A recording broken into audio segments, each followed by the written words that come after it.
Egypt puts its economic reform agenda to the test by hosting its first major investment summit under President Abdel Fattah al-Sisi. We will be in the resort town of Sharm el-Sheikh with the latest. Another trading week comes to a close. Global Business is bringing you all the latest developments in the business world from within the continent. I am Penina Karibe, live in the Kenyan capital, Nairobi. Wherever you're joining us from, welcome to the show. Also coming up, Uganda waives work permit fees for East African citizens. And we introduce you to an initiative in Johannesburg that is changing the face of downtown neighborhoods. Let's begin in Egypt. The country expects to sign agreements worth up to $20 billion at an investment summit in the Red Sea resort of Sharm el-Sheikh this weekend. The country wants the conference to project an image of stability and deepen investor confidence after 4 years of political unrest. Asar Hakim is at the resort city and filed the following report. Around 22 world leaders, in addition to businessmen and heads of political and financial institutions, flocked into the Red Sea resort of Sharm el-Sheikh for the economic conference in Egypt. In his opening speech, Egyptian President Abdel Fattah al-Sisi outlined Egypt's vision for economic development. We are working on several spheres. First is the economy. We are balancing the budget by reducing subsidies and expenditure.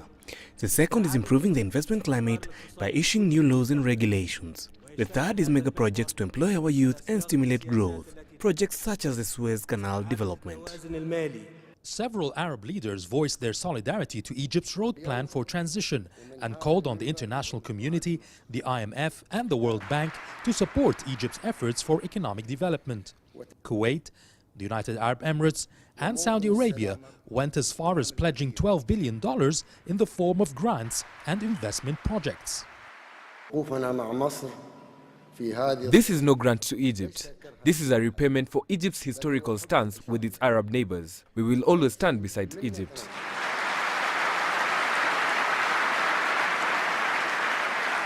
Gulf Arab states have already provided Egypt with over $15 billion in grants or oil products to sustain itself from the effects of 2 unrests in 3 years. Now they have promised more support. This is an important boost that is badly needed now.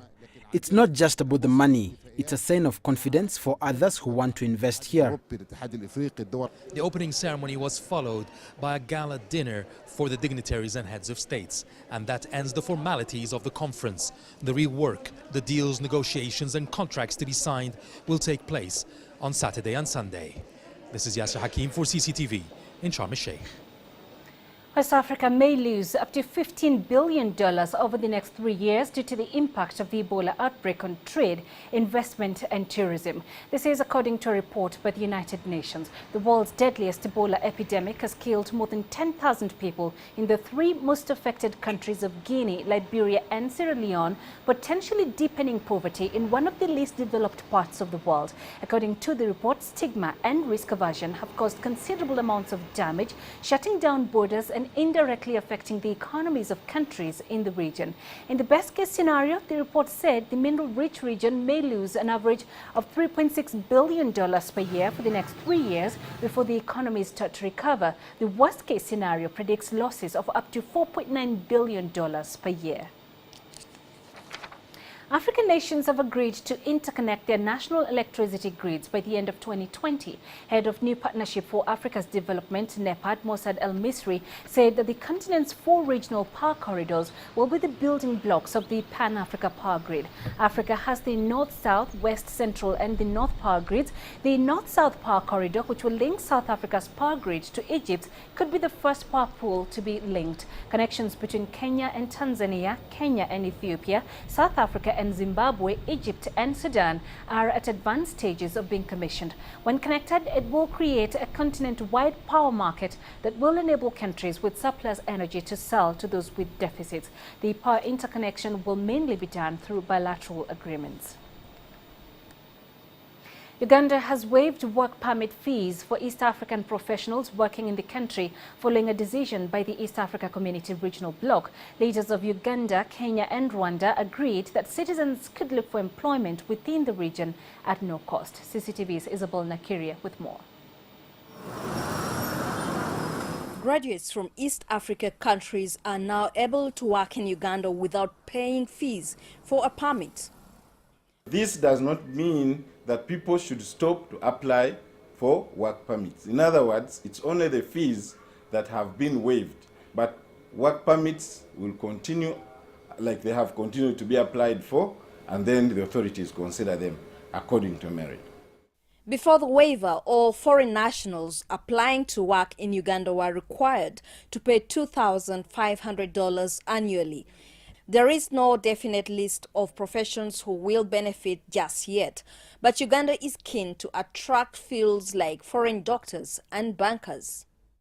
We only give permits to people we think have skills that we don't have. For example, for employees, we give permits to people we think have skills, rare skills.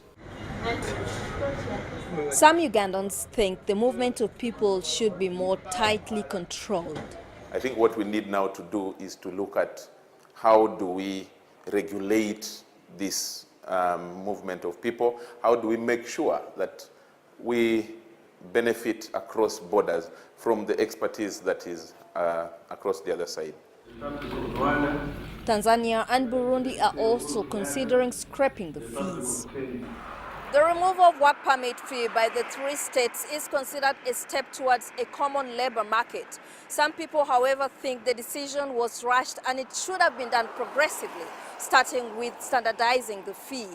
Isabel Nakiria, CCTV, Kampala. So we've been talking about the investment summit taking place in Sharm el-Sheikh in Egypt, and the country wants this conference to project an image of stability and deepen investor confidence after 4 years of political unrest. Let's go live now to Sharm el-Sheikh, where Yasser Hakim joins us from. So Yasser, Egypt is expecting to sign agreements worth up to $20 billion at this investment conference. Are there any investors who have so far committed themselves? Well, most of the commitments came from Arab countries, especially the Gulf Arab states, and some investors have said that they have signed deals in the real estate sector as well as deals in energy. There is the Italian company Eni who has signed a deal in exploration and discovery in the Western Delta, as well as Spanish companies have a number of Spanish companies have signed a deal to open hotels and resorts in southern Sinai in Sharm el-Sheikh, where we are now. So that's in the tourism industry. And we understand there will be more to be announced tomorrow. These are not officially announced, what I'm just mentioned, but they will be announced during the day on Saturday or Sunday. And more details will be also given to us on the after deliberations on Saturday and Sunday. But yes, are there any demands that investors are making in order for them to put the money in Egypt? Well, two main concerns. First of all is the security side.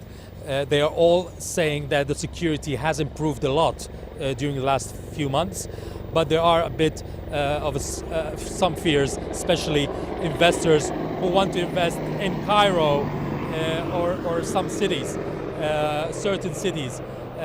That's one. Second thing, they say that the economic reforms were fine, the new laws are fine, but they need the implementation, guarantees that they will be implemented, that the judiciary, when it gives a verdict on any law that or any situation, a crisis, that this law would be implemented for the sake of the investor.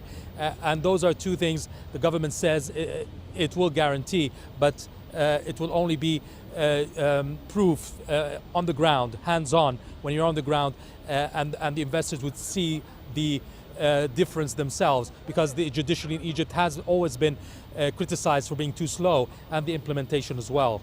But yes, we do know that Egypt has implemented a raft of economic reforms. Now, from this conference and investor reaction so far, are there any indications that these reforms are bearing fruit? Yes, actually most of the investors I've spoken to, they said they came here today after they saw the economic reforms that took place, especially the reduction and the raise of the subsidies. This is one sticky issue that several presidents, the former presidents of Egypt, have failed to implement the reduction of subsidies that has been a major concern on the budget, a major burden on the budget, and a major reason for example, the IMF not giving Egypt any loans in the last few years, and the reason also for the financial institutions not giving credit to Egypt.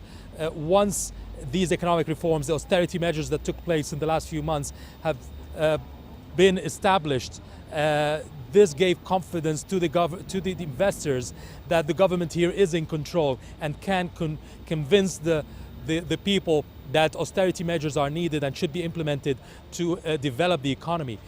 And these reforms were the reason why many of the investors are actually here. They say the government is on the right track. Maybe more is needed to be done, but this is just proof that the positive steps are being taken now, and that they might come here and start to discuss investing in the new trend in Egypt. All right, Yasser Hakim, live for us from Sharm el-Sheikh in Egypt. Many thanks, Yasser. Now, Kenya and Japan have agreed to deepen ties in infrastructure development and the fight against terror, among a raft of other areas. Kenyan President Uhuru Kenyatta and Japanese Prime Minister Shinzo Abe are holding trade discussions in the Japanese capital, Tokyo. Discussions also focused on geothermal power development, scholarships for Kenyans, infrastructure, healthcare, and ending the threat of terrorism around the globe. Kenya has pledged its support for Japan's candidature for election as a non-permanent member of the UN Security Council in 2016-2017. President Kenyatta said he, within the context of the Committee of 10 of the AU on UN reform, would work with Japan to ensure the UN reform momentum was sustained. Let's now focus on the markets. And Kenya's benchmark index edged higher on Friday, breaking an 8-session losing streak as bank shares rose. The benchmark NSE 20 index added 2.77 points, or 0.1%, to 5,350.30 points, just off its 7-year peak.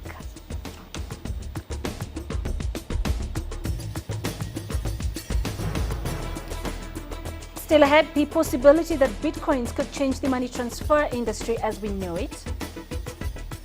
And a new winemaking technique that is tickling the fancy of South African wine drinkers.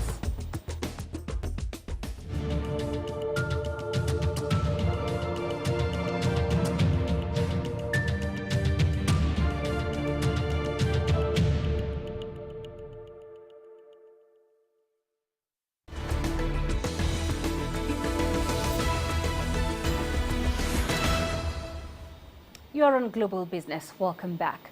Billions of dollars in remittances are transferred from the United States to Africa each year, but there's potential to rapidly change the money transfer industry using Bitcoin exchanges. U.S. regulators and enforcement authorities are, however, grappling with the fact that Bitcoin is an anonymous system and could be used by criminals and terrorist financiers. Daniel Wrenches reports from Washington. That you are in trouble with your bank. In the United States, there's a long-standing tradition of citizens wanting to limit the power of their government.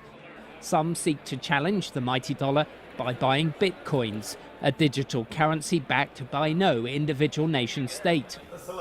But now there's increasing focus on whether members of the African diaspora could use bitcoins to help send money back to family members. In order to use Bitcoin as a bridge between US dollars and Kenyan shillings, you need access to the internet, you need to be able to buy bitcoins in the first place, and then you need your recipient to have a mobile money account.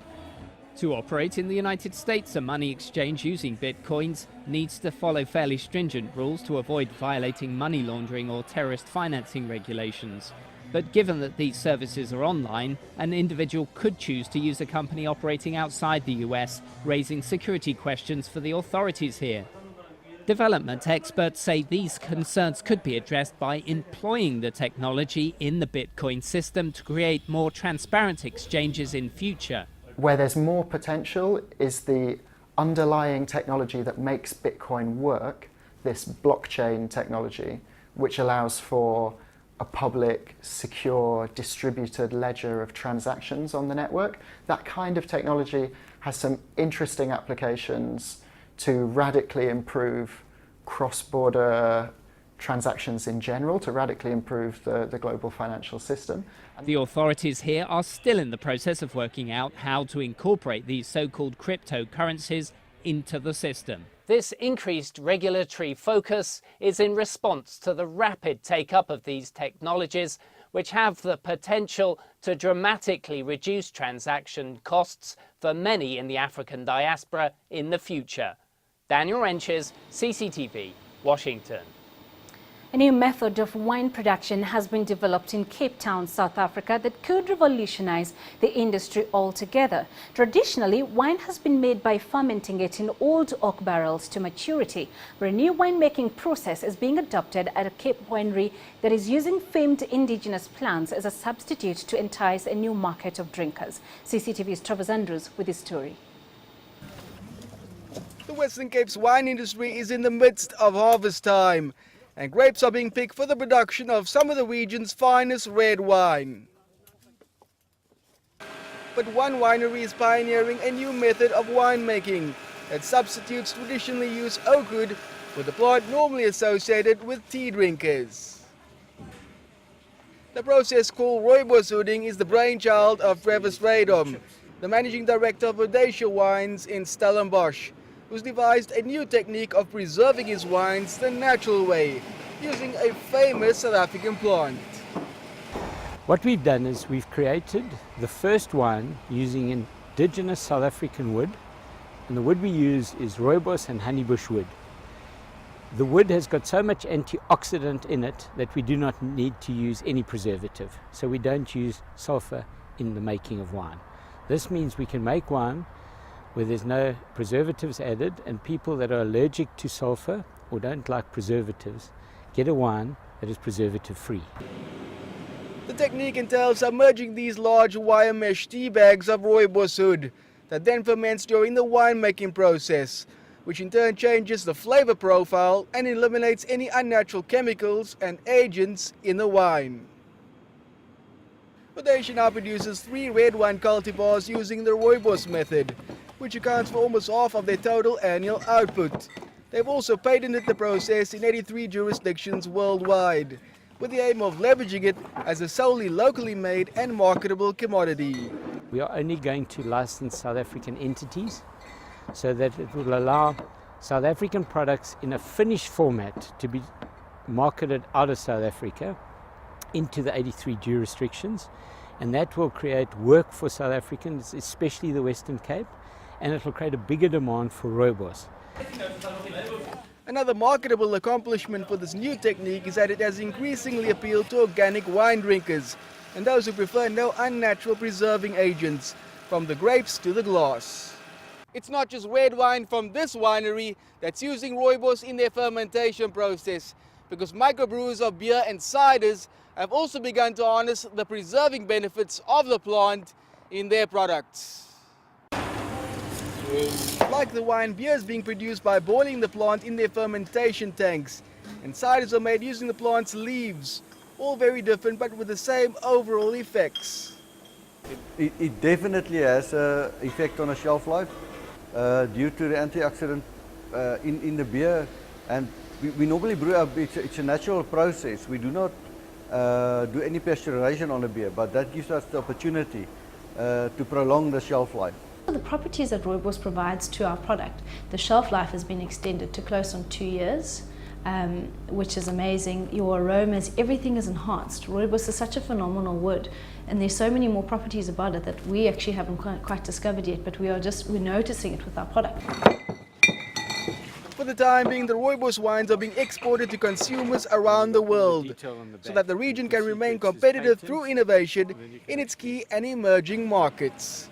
Travis Andrews, CCTV, Stellenbosch. Every year, thousands of Africans travel abroad to seek medical treatment. Nigerians, for instance, spend in excess of $500 million every year on what has come to be called medical tourism. Now, imagine the impact such an amount of money would have on Nigeria's economy if it was actually spent in the country. CCTV's Deji Batma sought answers from Noble Ekaje, the vice chairman of Integrated Healthcare Center. Here's part of the conversation.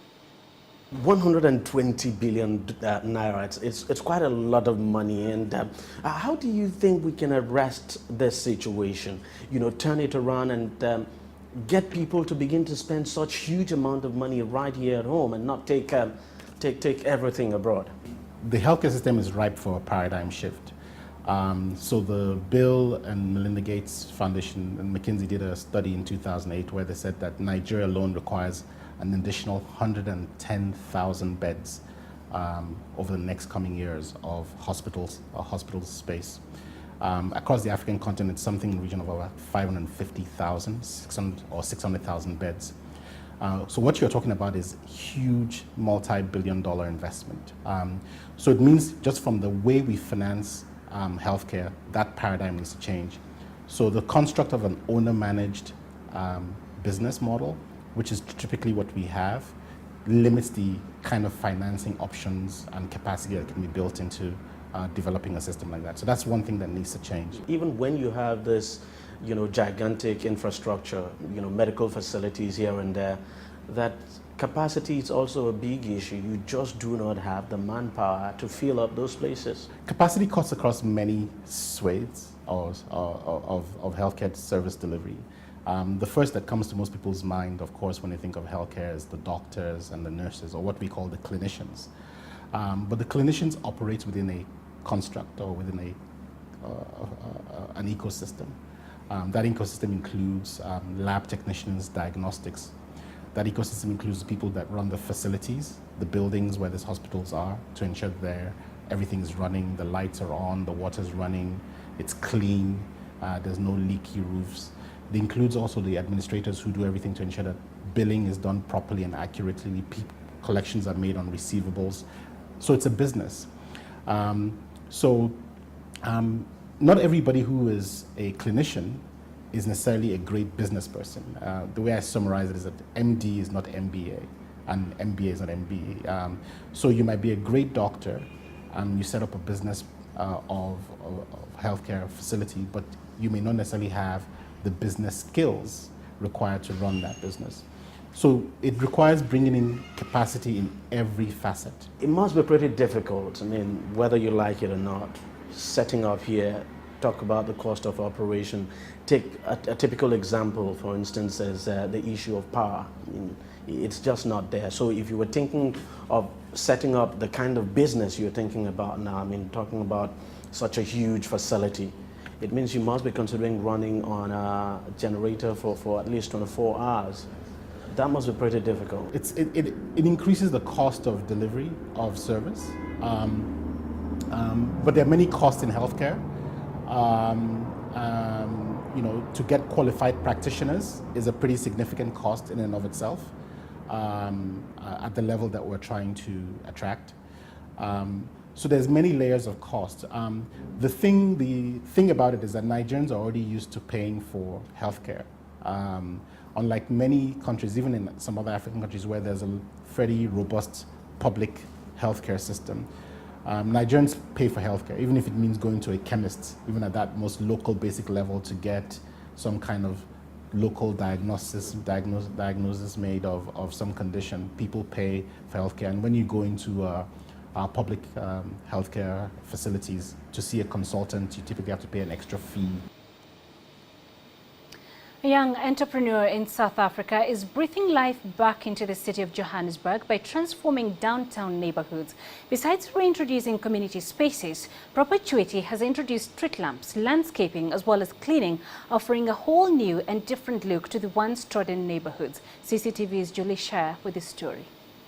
East Johannesburg, once a no-go area and now a bustling and vibrant neighborhood known as Maboneng Precinct. And we're going to meet who is behind this transformation. Maboneng's success is due to South African entrepreneur Jonathan Liebman and his team at Perpetuity. Together they have achieved what most people have considered the near impossible. Their vision has transformed a neighborhood through iconic property development and overcome negative perceptions of the city. Look, I mean, I think what we've done is we've tried to create a proper community so people look out for each other. We've upgraded many of the public spaces, so the streets with landscaping, with security, with cleaning. So we've really made it a holistic neighborhood experience. It's been very difficult, many challenges along the way, changing people's perceptions about the city. You know, it came off a very low base, Johannesburg. There was lots of crime and grime, and now it's really making a very strong comeback. I think Johannesburg is just the most amazingly complex city that's had a very unique short history and is making the most unbelievable comeback, and it's making it very quickly. Jonathan's dream of transforming downtown Johannesburg has managed to sell a master vision of what the district can be, leading to other impressive projects that will change the city completely. This building is Hallmark House. We will be launching it on the 13th of March. The architect here is David Adjei, who's a renowned architect that's currently building the Smithsonian Museum in Washington. This building will be 201 apartments, including a 92-room boutique hotel, a rooftop cinema. The Grand will have a rooftop restaurant at the top. This will create a completely new high level of living experience within the Maboneng precinct. Maboneng's evolution is not only contributing to Johannesburg's upliftment, but is serving as a business development model to South Africa and the world. Our company, Properturity, is led by design. Everything is about functionality and about aesthetic. For the last 7 years, we've been building out this neighborhood. We're now looking to develop in the Durban CBD, where we've bought a number of buildings there too. So we're interested in regenerating African cities. Within our various development projects in Maboneng, we've had a huge amount of foreign investment. About 20% of our buyers are actually foreigners, and they might be buying to actually live here when they're in South Africa, or they're buying for an investment. We get yields, rental yields of around 9 to 11% on residential property. So we offer an attractive yield that you cannot get in Europe and America. This district's sense of community has translated into a beating heart and energy that has a life of its own, creating new jobs, changing perceptions, and most importantly, proving that a dream can become true. Julie Shire, CCTV, Johannesburg. Let's look at the foreign exchange market. The Kenyan shilling closed at 91.70, weaker than Thursday's close of 91.65, 91.75. Analysts say energy sector firms had bought dollars, weakening the shilling. And that's it on Global Business tonight. Do send your feedback to Global Business Africa at cctv.com. You can visit us on Facebook. Our page is CCTV Africa. Also stay in touch with us on Twitter using the handle at CCTV News Africa. I am Penina Karibe. Thanks for your company.